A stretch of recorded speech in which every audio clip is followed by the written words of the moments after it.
انسان اگر اپنی اولاد کے ساتھ محبت اور الفت کو قائم رکھنا چاہتا ہے تو یہ تو سب سے پہلا اس کا حق ہے۔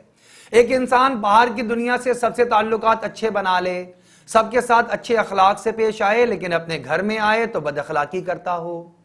ایک انسان بقایا باہر سب کو عزت اور احترام دے، لیکن جب اپنے گھر میں آئے تو اہلیہ کو بھی عزت اور احترام نہ دے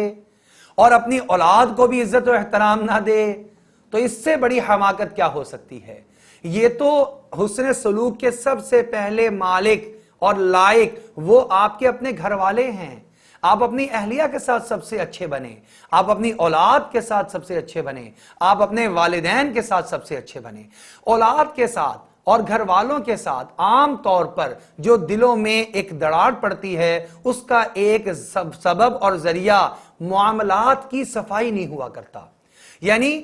آپ دیکھتے ہیں کہ ایک بچہ ہے، چھوٹا ہے، عید کے موقع پر کوئی مہمان آئے، انہوں نے آ کر عیدی دی اور وہ بچے کے ہاتھ میں پکڑائی، بچے ادھر آؤ، یہ آپ کی عیدی ہے۔ اب والدہ نے فوراً اس کے ہاتھ سے لے لی، والد نے فوراً اس کے ہاتھ سے لے کر اپنے پاس رکھ لی۔ اب بیٹے کے معصوم بچہ ہے، اس کے ذہن میں یہ بات کہ یہ پیسے میرے ہیں، مجھے دیے گئے ہیں،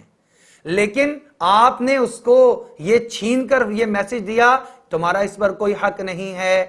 ہم نے بھی تو ان کے بچوں کو دیے ہیں، ہمارے بھی تو خرچ ہوئے ہیں، لہٰذا یہ ہمارا حق ہے۔ اگر ایسے گھریلو حالات ہوں کہ انسان کو یہ اجازت نہ دیں کہ آپ الگ سے دوسرے کے بچوں کو عیدیاں دیں اور جو دوسرے آپ کے بچوں کو عیدیاں دے رہے ہیں آپ اس کو محفوظ رکھیں اور انہی کے ذریعے سے دوسرے بچوں کو عیدیاں ادا کر دیں، اگر گھر کے اندر اتنی گنجائش موجود نہیں ہے تب بھی اپنے اولاد کو، اپنے بچے اور بچیوں کو پہلے اعتماد میں لیں، ان کو پہلے بتائیں کہ بچوں دیکھو عید کا موقع آ رہا ہے، ہم آپ کے سامنے ہیں، آپ کے کپڑے بھی بنائے، بیٹا آپ کے لیے جوتے بھی خریدے، اب آپ کو پتہ ہے آپ کے والد کی تو اتنی کمائی نہیں ہے، اب لوگ آئیں گے آ کر عیدیاں دیں گے، بیٹا ہمیں بھی ان کے بچوں کو عیدیاں دینی ہوں گی، کیوں نہ آپ بھی ہمارے ساتھ اس معاملے میں تعاون کر لیں اور شریک ہو جائیں۔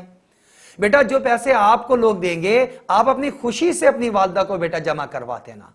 آپ اپنے والد صاحب کو خوشی سے دے دینا بیٹا، تاکہ ہم بھی اچھے انداز سے بغیر کسی دباؤ میں آئے، بغیر کسی سے قرضہ اٹھائے، بیٹا بغیر تنگی گھر میں لائے۔ آپ لوگوں کے لیے تنگیاں ہوں گی، ورنہ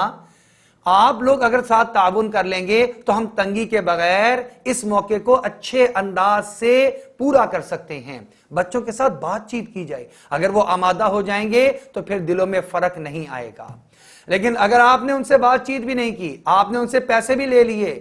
اور آپ نے یہ کہہ کر لے لیے کہ بیٹا میرے پاس جمع کرا دو، جب آپ کو ضرورت ہوگی میں آپ کو دے دوں گی، یہ اس سے بڑا ظلم کیا۔ جب اس نے مانگے اب آپ نے ان کو کہہ دیا تمہیں تو پیسے نہیں ملیں گے۔ اب بچے کے دل میں پہلے سے بات پیدا ہو گئی، میرے والد جھوٹ بول دیتے ہیں،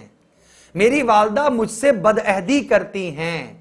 جب یہ معصوم بچے کے ذہن میں یہ بات پیدا ہو گئی، اب یہ جتنا بڑا ہوتا جائے گا آپ بھی اپنی ان عادات کو درست نہیں کریں گے تو یہ خلیج بڑھتی چلی جائے گی، یہ نفرتیں شیطان کو موقع ملے گا، شیطان یہاں پر نفرتوں کو اور زیادہ بڑھا دے گا۔ لہٰذا معاملات کی صفائی رکھیں۔ اگر بچے نے آپ سے کوئی ضد کی، آپ نے اس ٹائم میں کوئی حامی بھر لی، ٹھیک ہے بیٹا آپ ابھی یہ کام کر لیں، میں آپ کو اس کے بدلے میں بازار لے کر جاؤں گا اور میں آپ کو آئس کریم کھلاؤں گا،